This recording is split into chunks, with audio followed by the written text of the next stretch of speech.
মা আবার ফোন করছে কেন? হ্যাঁ, কোথায়? এই তো চলে এসেছি। জঙ্গলটা তাড়াতাড়ি পার করে আয়, তাড়াতাড়ি আয়। এইসব কথা বাদ দাও তো, রাখো ফোনটা রাখো। তোমরা একই কথা, রাখো রাখো। উফ। পাও না, কি আদিম যুগ।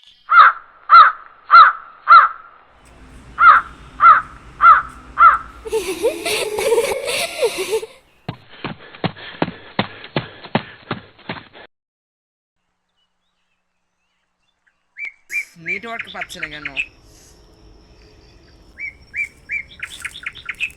ভাই কোথায় যাবে? ভাই এখানে কিন্তু বেশিক্ষণ থেকো না, জায়গাটা কিন্তু ভালো না। অনেক এখানে কিন্তু অনেক কমে কথা বলছেন। আমার মা বাবা তোমরা সব একই কোয়ালিটির লোক না, এ বাদ দাও তো তুমি।